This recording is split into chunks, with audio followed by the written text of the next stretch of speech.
Assalamualaikum warahmatullahi wabarakatuh.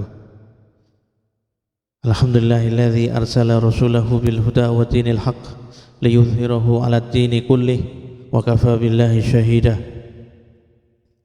Wa asyhadu an la ilaha illallah wahdahu la syarikalah wa la na'budu illa iyyah wa asyhadu anna Muhammadan abduhu wa rasuluh Muhammad ibn Abdillah wa ala alihi wa sahbihi wa man tabi'ahum ila yaumil qiyamah wa ba'd.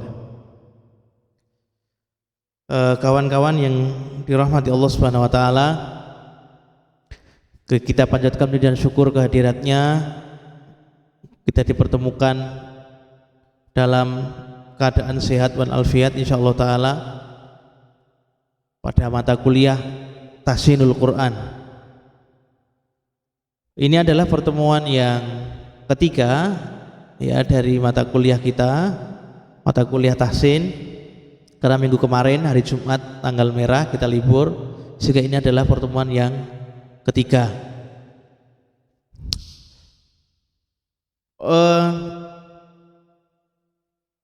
Agar perkuliahan kita nanti lebih lancar dan bisa berjalan dengan baik, perlu kami sampaikan dulu yang pertama hal teknis. Hal teknis terkait perkuliahan, meskipun sudah kami sampaikan lewat chatting, tapi mungkin ada 1-2 orang atau beberapa hal yang kurang jelas, maka perlu kami tandaskan di sini. Jadi begini, perkuliahan kita ini 12 kali pertemuan dengan 2 kali ujian mid dan ujian UAS. Ujian mid itu di pertemuan yang ke-7, kemudian ujian UAS di pertemuan yang ke-13. Materi kita tidak banyak, materi tahsin itu tidak banyak. Yang banyak nanti prakteknya. Karena ini mata kuliah praktek, lebih banyak praktek sebenarnya.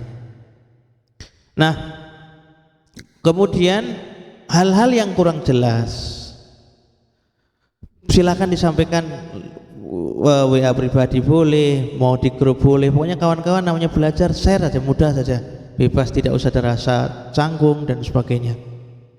Ya silakan di share. Yang jelas kontrak perkuliahan, silabus dan materi untuk pertemuan 1, 2 dan 3 sudah kami share. Ya, sesuai silabusnya, silakan dilihat silabus dan kontrak perkuliahannya.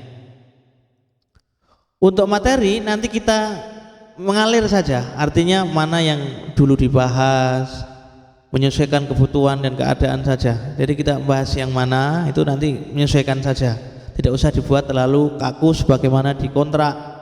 Pertemuan ini harus ini enggak, nanti menyesuaikan saja. Kemudian materi itu pun nanti penyampaiannya juga fleksibel, artinya tidak harus tepat di jam kita perkuliahan, tapi insya Allah ya mungkin mundur 1,5 jam, mungkin 1 jam, itu tidak masalah. Yang jelas presensi tetap di jam perkuliahan, karena pokok ya untuk mereka kehadiran itu presensi pokok, sehingga nanti presensi kuliahan tetap akan kami share tepat di jam kuliah itu. Adapun materinya mungkin karena kendala satu dan lain hal, mungkin di studio kita rekaman terkadang ya ada gangguan teknis dan sebagainya, maka nanti mungkin mundur atau bahkan mungkin maju kita berikan. Tapi kalaupun mundur tidak terlalu lama, tidak sampai mungkin berhari-hari, tidak, hanya ya maksimal 1 hari. Kalaupun maju juga ya hanya 1 hari. Kita menyesuaikan kondisi ya. Itu pun nanti sebagian biasa kita share materi file ya, kemudian kita chatting WA group, atau kalau mau sekali mau pakai Zoom ya kawan-kawan ya boleh, nanti menyesuaikan saja. Tapi yang sesuai kesepakatan, yang jelas itu kita share filenya lewat WA group, kemudian diskusi ya, kita chatting pribadi juga boleh. Kemudian sekali tempo materi-materi itu kami jelaskan via YouTube atau mungkin voice seperti ini aja, langsung kita kirim nanti di grup WA, atau nanti kita usahakan juga pakai YouTube. gitu ya, biar kawan kan bisa ngulang-ulang, maksudnya gitu ya, diulang-ulang, yang kurang jelas apa nanti bisa dikonsultasikan. Itu yang permasalahan teknis yang mungkin perlu kami tandaskan kembali pada pertemuan yang ketiga ini. Kemudian yang berikutnya, yang kedua, bahwa ujian pada mata kuliah tahsin ini, untuk meet-nya nanti kawan-kawan tinggal mengisi Google Form, linknya nanti kami kirim via WA Group, kawan-kawan tinggal ngisi pada pertemuan yang ketujuh ya, tinggal kalian isi dan nanti kami input itu untuk nilainya. Kemudian untuk soal UAS-nya atau ujian UAS-nya, tidak ada ujian in class atau mungkin mengerjakan soal apa, tidak ada. Ujiannya karena ini mata kuliah praktek, ya praktek, dan prakteknya adalah nanti kawan-kawan diminta untuk mulai menghafalkan 25 surat yang ada di buku pedoman akhlak spiritual mahasiswa, itu yang sudah kami bagikan kemarin filenya. Silakan dilihat daftar suratnya, mulai Anas, Al-Falaq, Al-Ikhlas, bla bla bla, 25 surat. Nah, kawan-kawan ketika UAS menyetorkan itu aja 25 surat itu. Kawan video pribadi dikompres, jangan lupa ya, biar filenya nggak terlalu besar, kemudian dikirim WA pribadi ke kami juga bisa, ke WA grup juga silahkan, dikasih nama dan name gitu ya. Nah, kalau ada pertanyaan misalnya, Pak, kalau kami mulai setorannya nyicil boleh nggak, Pak? Ya boleh, silakan. 2-3 surat dimulai mungkin setelah meet, atau ini kan pertemuan 10, 11, 12 ini kan konsultasi dan praktikum, yaitu kesempatan yang benar-benar untuk full kawan-kawan mempersiapkan itu ya di situ itu, sehingga pas jadwal UAS tinggal dikirim saja, tidak ada lagi aktivitas.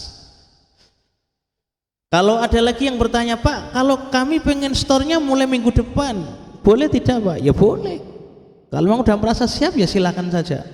Tapi asumsi kami kalau minggu ini kelihatannya belum memungkinkan, karena kawan-kawan baru aja mendapatkan materi pada hari ini. Bagaimana kawan-kawan mau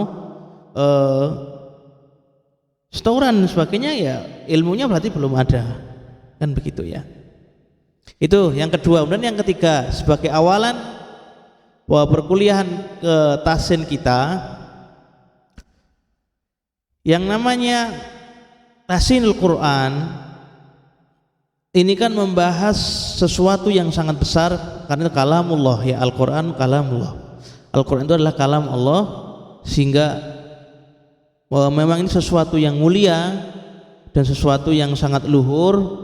Ya, kita niatkan ketika belajar ini kita ikhlas semata-mata karena mengharapkan ridha Allah Subhanahu wa taala. Al-Qur'anul Karim, atau dalam mempelajari Al-Qur'anul Karim ini ada beberapa hal yang perlu dicatat gitu ya, khususnya belajar Al-Quran dari aspek membacanya. Tahsin kan memperbaiki bacaan, maksudnya itu ya, dari kata hasana yuhassinu tahsinan, artinya memperbaiki bacaan Al-Quran, baca Al-Quran dengan tajwid, sesuai dengan kata tajwid, maksudnya begitu.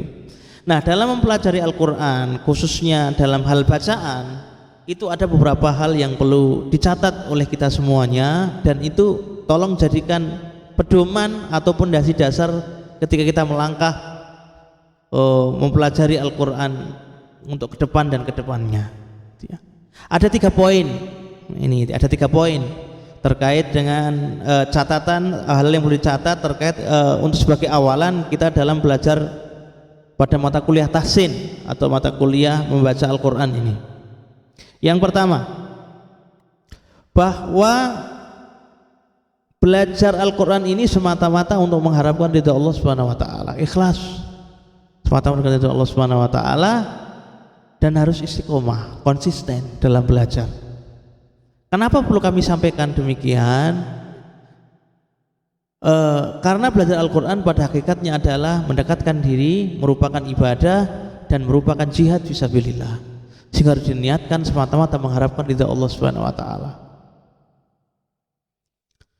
Ada beberapa pertanyaan dari kawan-kawan kemarin di WA group yang sempat kami baca dan mungkin sebagian sempat kami balas. Mohon maaf kalau yang lain belum kami balas. Kami jelaskan di sini. Ada pertanyaan begini, Pak,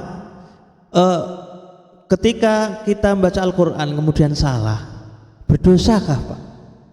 Pertanyaan begitu, dipotong-potong begitu ya. Ya itu gaya-gaya bertanya kah itu kayak tempat saudara kami, tempat istri kami. Bahasanya mungkin agak beda, tapi kami memahami itu bisa gitu ya. Apakah kita membaca Al-Quran kemudian salah, kita berdosa? Jawabnya tidak, dengan satu syarat. Ya, tidak berdosa dengan satu syarat, konsisten berikhtiar atau belajar. Itu saja. Ya. Orang yang sudah belajar Al-Quran, kemudian setelah itu dia membaca Al-Quran dengan mahir, dengan lancar, dengan fasih, maka balasannya kata Rasulullah SAW dalam hadis, mereka ini akan ditempatkan di surga yang tertinggi di bawah arsy Allah Subhanahu Wa Taala bersama dengan malaikat-malaikat yang berbakti lagi dimuliakan. Ini jaminannya ahli Quran, tentunya yang mengamalkan ya, dengan yang mengamalkan ini tidak main-main. Dia akan tempatkan di surga yang paling tinggi di sisi Allah Subhanahu Wa Taala, di bawah arsy Allah Subhanahu Wa Taala, di surga Firdaus. Dan kita kalau meminta surga, kita berdoa mudah-mudahan kita diberikan surga Firdaus, surga yang tertinggi di sisi Allah Subhanahu Wa Taala. Sebaliknya, orang yang membaca Al-Quran kemudian terbata-bata, kesulit, gagap-gagap dan sebagainya, apakah mereka berdosa? Juga tidak. Lancar juga tidak lancar membaca Al-Quran juga tidak. Dengan syarat tadi itu sudah konsisten belajar. Bahkan orang yang baca Al-Quran kemudian dia salah karena kekurangan dirinya, tabiat manusianya dia kurang, maka kata Rasulullah SAW, falahu ajron, dia akan mendapatkan 2 pahala, tetap akan mendapatkan 2 pahala. Pahala yang pertama, pahala karena dia membaca Al-Quran. Sebagai Nabi dalam hadis yang lain juga mengatakan, pahala membaca 1 huruf Al-Quran itu adalah 1 huruf dihargai asyru hasanat. 1 huruf itu dihargai dengan 10 kebaikan. Alif lam mim itu 3 huruf, alif 1 huruf, lam 1 huruf, mim 1 huruf, dan masing-masing dalam 1 huruf itu kita akan diberikan 10 kebaikan. Bayangkan itu ya, begitu besar kasih sayang Allah Subhanahu Wa Taala kepada kita semuanya. Jadi orang yang membaca Al-Quran salah tetap diberikan pahala utuh ketika dia membaca Al-Quran. Bahkan dia akan mendapatkan pahala yang kedua, yaitu pahala karena dia kesulitan membaca Al-Quran. Dia dihargai, usaha Allah menghargai usaha orang tersebut untuk menjadi bisa itu dihargai tersendiri dengan 1 pahala lagi.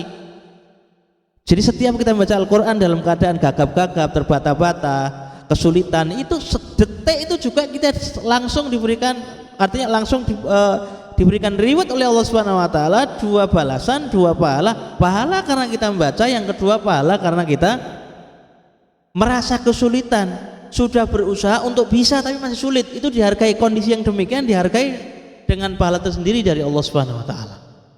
Enggak, tidak ada yang rugi. Lancar ya alhamdulillah, tidak lancar ya alhamdulillah, dalam artian tidak ada yang jelek, tidak ada yang negatif, semuanya positif, semuanya berimplikasi positif kawan-kawan. Ini tolong dicamkan ya, catatan saya yang pertama ini untuk sebagai awalan pada mata kuliah kita, mata kuliah tahsin. Kemudian yang kedua, yang menjadi acuan dalam kita belajar Al-Quran itu adalah sah atau tidak sah. Kami ulangi, acuan dalam belajar Al-Quran dan hadis tentunya ya kawan-kawan, itu bukan salah dan benar, tetapi sah atau tidak sah. Maka kalau tadi mengacu yang pertama tadi, catatan atau prinsip yang pertama, benar juga tetap positif, salah positif. Dalam catatan salah sudah berusaha ya. Jadi dalam Quran Mushaf yang kedua yang jadi acuan adalah sah tidak sah. Bacaan Al-Quran Anda sudah sah apa belum? Lah ini harus catat. Bagaimana kita tahu bacaan kita sah atau belum? Dengan belajar. Lah ini makanya tadi syarat yang pertama, agar kita tidak berdosa ya harus belajar. Gitu lah. Kita akan tahu, oh ini begini, ini begini. Ya setidaknya kalau kita sudah belajar mengetahui hak-hak huruf hijaiyah, hak-hak huruf dalam Al-Quran, itu kita akan mampu memberikan hak secara minimalis terhadap huruf tersebut. Jadi masing-masing huruf dalam Al-Quran itu memiliki hak dan sifat yang harus kita berikan. Tidak boleh sama antara satu huruf dengan yang lain, dan itu baru akan kita ketahui kalau kita belajar, gitu ya. Jangan sampai kita nggak bisa memberikan, kita baca huruf sod, so, si, su, kemudian kita diganti dengan sho, shi, shu, salah, nggak sah, bukan salah, jadi tidak sah. Sho, shi, su meskipun mulutnya itu moncong, ya, mengeluarkan huruf O dalam bahasa Latinnya, tetap salah karena tempatnya bukan di situ huruf shot, bukan. Shot itu mengalir dari dalam rongga-rongga geraham kita. So, si, su. Ihdinas siratal mustaqim. Ihdinas siratal mustaqim. Shot, ya, tempatnya di situ. Nah, kalau yang sho itu huruf itu haknya huruf shin. A'udzu billahi minasyaitonir rajim. Shin. Asyaitonir rajim. Shin. Ya, harus belajar. Kemudian dalam belajar itu kita dipersyaratkan untuk belajar kepada orang yang telah bersanad atau berijazah minimal. Karena Al-Quran ini pertanggungjawabannya bukan hanya di dunia. Tidak boleh sembarang orang maling kemudian dia mengajarkan Al-Quran, tidak boleh. Harus semuanya ada adabnya, ada konsekuensinya, ada sanadnya, ada ijazahnya. Harus belajar pada orang yang berijazah. Karena pertanggungjawabannya sekali lagi bukan hanya di dunia, tapi pertanggungjawabannya akan sampai di akhirat. Nah ini. Dan alhamdulillah kawan-kawan di kampus kita ini diberikan kesempatan untuk belajar Al-Quran, meskipun ini bukan kampus agamis ya, kampus agama, dan juga bukan prodi agama, tapi alhamdulillah karena visi lembaga kita ini salah satunya adalah agamis, mendidik mahasiswa yang profesional agamis, kemudian dukung dengan wira swasta mandiri, maka alhamdulillah kita diberikan kesempatan untuk belajar ini. Dan kawan-kawan di kelas kita ini alhamdulillah diberikan kesempatan untuk belajar kepada orang-orang yang minimal sudah berijazah Qur'annya. Alhamdulillah kami dulu sempat diberikan ijazah, mendapatkan ijazah dari beberapa kiai, beberapa ustadz sesuai dengan ketentuan dan telah menghatamkan Al-Quran sesuai dengan ketentuan yang semestinya, sehingga secara pertanggungjawaban ilmiah itu kita insya Allah sudah sah.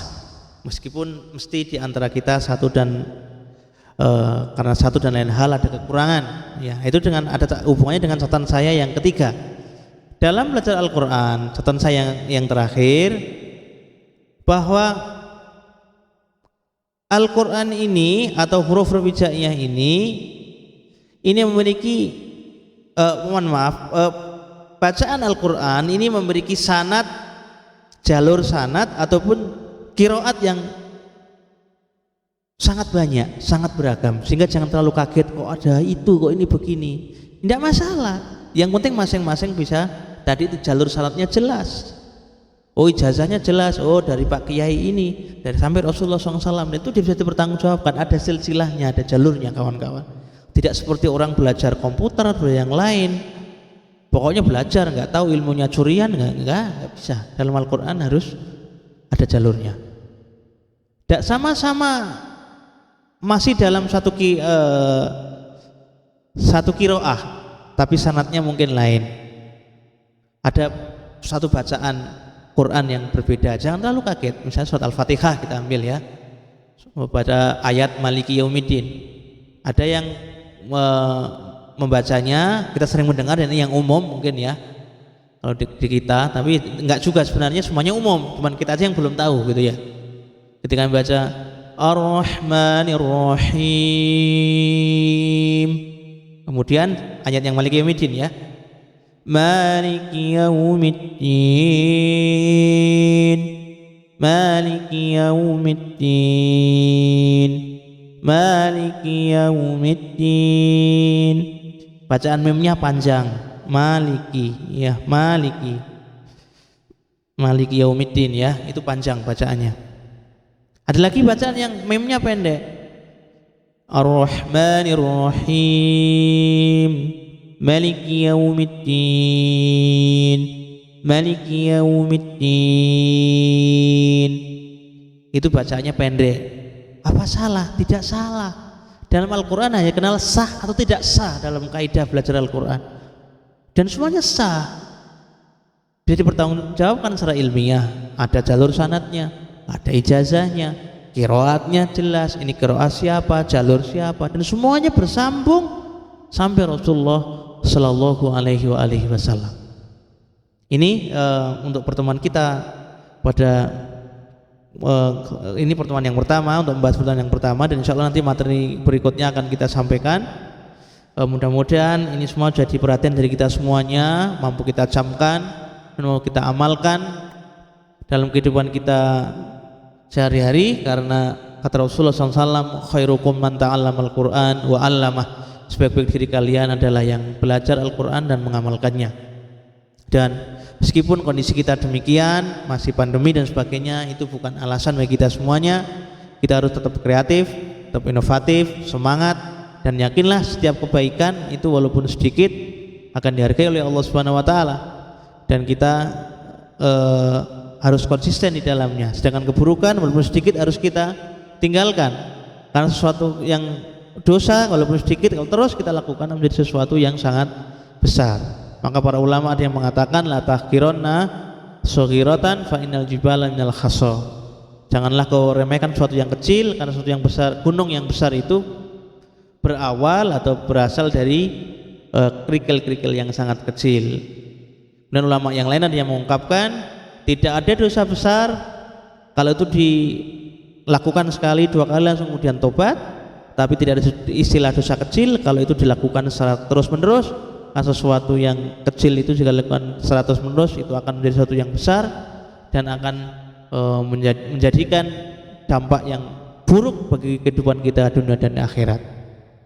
Dan yang jelas sekali lagi, makanya kami ngajak, mari tetap kebaikan apapun yang kita mampu kerjakan, khususnya belajar Al-Quran, meskipun dengan kondisi daring, tidak ada halangan. Malam yutraku kulluhu la yutraku julluh, sesuatu yang tidak bisa diambil secara maksimal ya optimalnya atau setidak-tidaknya minimalnya tak harus kita kerjakan, karena kita tidak tahu meninggalnya kapan. Maka sedikit kebaikan pun tetap harus kita kerjakan. Kita tidak tahu sekali lagi kapan kita akan meninggal. Allah menyebut kita semuanya kebaikan walaupun sedikit, kalau kita kerjakan dengan penuh keikhlasan, penuh ittiba Rasul, dengan penuh pengharapan hanya balasan dari Allah Subhanahu wa taala, itu akan bernilai sesuatu yang tinggi di sisinya. Sebagai penutup perkuliahan kita pada pertemuan yang ketiga ini, maka kami mengucapkan selamat menyambut bulan Ramadan 1442 Hijriah. Marhaban bi syahri Ramadan. Mudah-mudahan kita semuanya mampu untuk mengoptimalkan, memanen pahala dan kebaikan di dalam bulan itu. Kemudian kita dikeluarkan dari bulan Ramadan menjadi pribadi yang mencapai predikat la'allakum tattaqun, sebagai hamba-hamba Allah yang bertakwa kepadanya, sebagai kunci kesuksesan di dunia dan di akhirat. Wa tazawwadu fa inna khairaz zadi taqwa. Berbekalah, kan sesungguhnya sebaik bekal adalah takwa kepada Allah Subhanahu wa taala. Demikian yang dapat kami sampaikan, ada kelebihnya mohon dimaafkan. Wa akhiru da'wana alhamdulillahirabbil alamin. Atas nama bagian pengembangan akhlak spiritual, sekali lagi kami mengucapkan selamat menyambut bulan puasa. Mudah-mudahan kita semuanya berikan hidayah, taufik dan inayahnya dari Allah Subhanahu wa taala. Alhamdulillahirabbil alamin. Subhanakallahumma wa bihamdika asyhadu an la ilaha illa anta astaghfiruka wa atubu ilaik. Assalamualaikum warahmatullahi wabarakatuh.